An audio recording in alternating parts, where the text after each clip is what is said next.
Uganda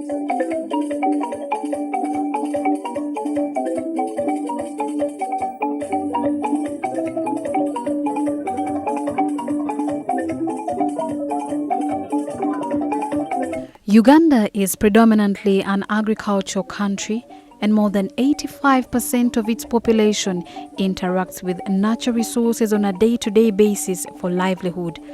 More than 65% of girls and 55% of boys in Ugandans who enroll in primary school drop out of school by the age of 18, and the majority resort to land exploitation. However, Uganda's education system tends to be theoretical and academically oriented and does not equip learners with sustainable natural resource management skills. It's against this background that the Eco Schools program in Uganda focuses on action-based learning through micro-project demonstrations, which introduce students and their communities to appropriate sustainable natural resource management practices, with school grounds improvement for conducive learning environment as an integral intervention. Parents are more interested in academics than character formation, where people should learn to live in a clean, sorted environment. The approach we are promoting in Uganda has been tested in more than 66 countries around the world. And this approach has been proven as an appropriate tool that enhances skills acquisition, values development, and action competencies among learners. This is done through the program thematic areas focusing on issues of concern like sustainable agriculture and food security, waste management, energy conservation, and water conservation. Over years, the world has undergone environmental degradation and needs appropriate conservation and sustainable development to conserve the biodiversity. SECOD has initiated an Eco School program emphasizing integration and infusion of environmental education approaches and methods in all subjects through curriculum work with emphasis on child-centered planning, which encourages people's skills, competences, and action in their daily lives and career development. This is currently and being practiced and implemented in the districts of Western Uganda. Energy, whose major sources are the environment, is a critical factor in both poverty alleviation and the development process. Increased use of energy has become a major contributor to the environment problem. The products, processing, conversion, transportation, and final use of energy all have potential adverse effects on the environment. SECOD is working on energy and fuel wood saving as a tool to conserve natural forests and biodiversity. Under this project, communities are guided in sustainable utilization of biomass energy and to reduce on the rate of fuel and wood consumption by using permanent shielded cooking stoves. Communities have been empowered through Eco Schools to promote energy-saving cooking practices, and as a result, a number of energy-saving cooking stoves have been constructed in Eco Schools and communities around. Pupils learn how to construct cooking stoves at schools while parents adopt them at home, and the component of community outreach is meant to stimulate communities, parents through a wide range of community outreach interventions to improve livelihoods.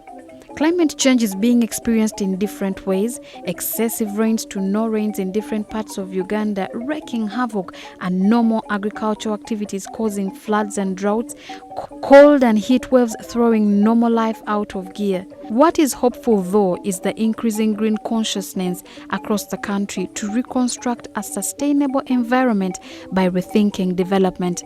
A 3-district-related community baseline survey conducted in the project areas of Mbarara, Isinjiro, and Bushenyi investigated people's livelihoods, social status, and environmental conservation in the region, focusing on water. It is evident that majority of people in the sample areas share water sources. Over 666 people out of 717 sampled confirmed sharing of water sources, and there is increasing scarcity of water. At least 279 shared wells, 25 shared tapped water, 189 shared spring water, 32 shared borehole water, and 141 shared stream water. It's from this analysis that SECOD promotes rainwater harvesting among other micro-projects in eco schools as a demonstration at school for communities' replication in the region. Uganda, just like many countries in the world, suffers from poor waste management. Much as efforts have been gathered towards the issue, a lot is left to be desired. SECOD has embarked on this venture through calling on parents to be role models to their children while trying to put the mess, especially through recycling waste materials.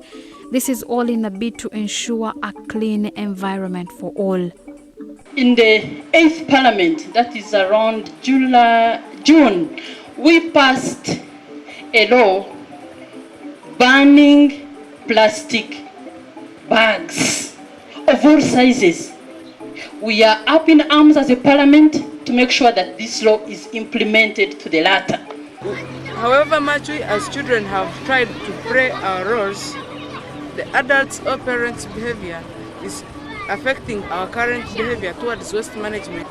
Parents are not acting as role models.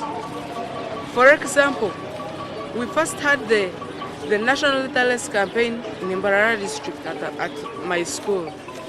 When we were carrying out to the waste management around the town, adults know that we should do it, but they remained in their shops seeing us when they were not helping us. In Uganda, over 80% of the population is employed in agriculture. The majority of the people in rural areas own land. However, it is heartbreaking to find some families, especially the widows and child-headed families, who cannot efficiently farm their land because they lack the seeds to plant or effects due to the changes in the weather conditions.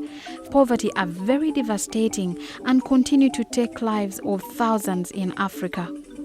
SECOD has therefore come up with drip irrigation in schools to keep the farmers on their gardens and fulfill their irrigation needs, no matter the conditions.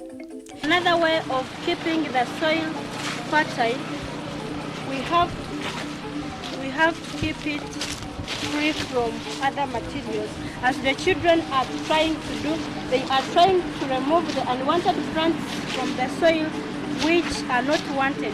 They are trying to weed the manure that rots is brought to this plantation to keep the soil fertile, which makes the plants grow healthy, and they are taken to the school, which are supplied to the children.